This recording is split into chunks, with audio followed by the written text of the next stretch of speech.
CPMന്റെ മുഖ്യമന്ത്രി സ്ഥാനാർത്ഥി ആരായാലും പ്രതികൂല രാഷ്ട്രീയ കാലാവസ്ഥയിലും കേരളത്തിൽ ഇടതുപക്ഷം മൂന്നാമതും അധികാരത്തിൽ വരാനുള്ള സാധ്യതയാണ് രാഷ്ട്രീയ നിരീക്ഷകർ ഇപ്പോൾ പ്രവചിക്കുന്നത്. ഇതിന് പ്രധാന കാരണം UDFിലെ അനൈക്യം മാത്രമല്ല, സംഘപരിവാറിന്റെ നിലപാട് കൂടിയാണ്. ലോക്സഭാ തെരഞ്ഞെടുപ്പിലെ കണക്കുകൾ പ്രകാരം BJP ഒന്നാമതെത്തിയ 11 നിയമസഭാ മണ്ഡലങ്ങളിലും രണ്ടാമതെത്തിയ 8 നിയമസഭാ മണ്ഡലങ്ങളിലും കേന്ദ്രീകരിച്ച് പ്രവർത്തിക്കുവാനാണ് RSS നേതൃത്വം നൽകിയിരിക്കുന്ന നിർദ്ദേശമെന്നാണ് പുറത്തുവരുന്ന വിവരം. മറ്റിടങ്ങളിൽ UDFിന്റെ തോൽവി ഉറപ്പാക്കി ആ മുന്നണിയെ ശിഥിലമാക്കുകയാണ് പരിവാറിന്റെ ലക്ഷ്യം. 2026-ൽ സംസ്ഥാന ഭരണം ലഭിച്ചില്ലെങ്കിൽ UDF തകർന്നടിയുമെന്നും മറ്റ് സംസ്ഥാനങ്ങളിലെ പോലെ കോൺഗ്രസ് നേതാക്കളും പ്രവർത്തകരും കൂട്ടത്തോടെ BJP പാളയത്തിൽ എത്തുമെന്നുമാണ് RSS BJP നേതാക്കൾ കണക്കുകൂട്ടുന്നത്.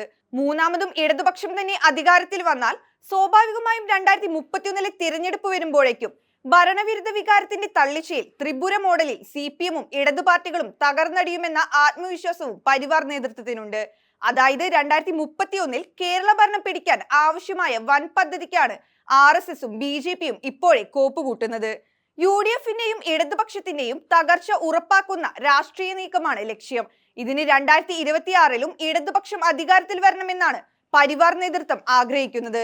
ഭരണവിരുദ്ധ വികാരം ഉണ്ടായിട്ടും ഹരിയാനയിലും മഹാരാഷ്ട്രയിലും BJPക്ക് ഭരണം നിലനിർത്താൻ കഴിഞ്ഞതും ഡൽഹിയിൽ ഭരണം പിടിച്ചെടുക്കാൻ സാധിച്ചതും RSS നേരിട്ട് രംഗത്തിറങ്ങിയത് കൊണ്ട് കൂടിയാണ്. സമാനമായ നീക്കമാണ് 2026-ലും 2031-ലും കേരളത്തിലും അവർ ലക്ഷ്യമിടുന്നത്.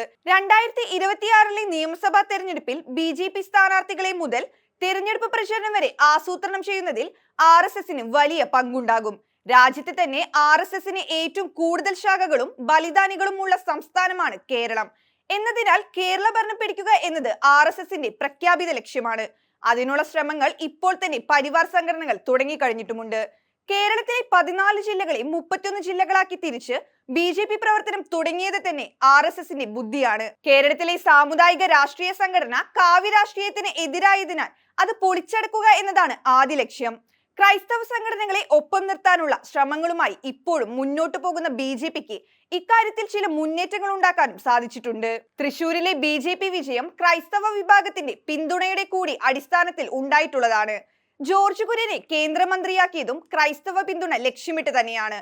ഇതിനായി ഗോവ ഗവർണർ PS ശ്രീധരൻ പിള്ളയുടെ സേവനവും BJP ഉപയോഗപ്പെടുത്തുന്നുണ്ട്. മൂന്നാമതും ഇടതുപക്ഷം അധികാരത്തിൽ വന്നാൽ മുസ്ലിം ലീഗ് തകരുമെന്നും ആ പാർട്ടി തന്നെ പിളർന്നു പോകുമെന്ന കണക്കുകൂട്ടലും BJP RSS നേതൃത്വത്തിനുണ്ട്. ഉടനെ നടക്കാനിരിക്കുന്ന തദ്ദേശ തിരഞ്ഞെടുപ്പിൽ വലിയ മുന്നേറ്റം BJPക്ക് ഉണ്ടാക്കാൻ കഴിയുമെന്നാണ് നേതൃത്വം വിലയിരുത്തുന്നത്. തലസ്ഥാന നഗരമായ തിരുവനന്തപുരം കോർപ്പറേഷൻ ഉൾപ്പെടെ നിഷ്പ്രയാസം പിടിച്ചെടുക്കാൻ കഴിയുമെന്ന കണക്കുകളാണ് ദേശീയ നേതൃത്വത്തിനും BJP സംസ്ഥാന നേതൃത്വം നൽകിയിരിക്കുന്നത്.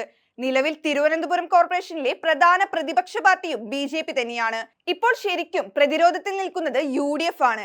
ഭരണത്തിലേക്ക് അവർ തിരിച്ചു വരാനുള്ള സാധ്യത ഓരോ ദിവസം കഴിയുന്തോറും കുറഞ്ഞു വരികയാണ്. കേരളത്തിലെ സാമൂഹിക രാഷ്ട്രീയ ഘടനയും BJPയുടെ നിലപാടുമെല്ലാം 2026-ലെ നിയമസഭാ തെരഞ്ഞെടുപ്പിനെ സ്വാധീനിച്ചാൽ UDF ആണ് വലിയ വില നൽകേണ്ടി വരിക. അതാകട്ടെ വ്യക്തവുമാണ്.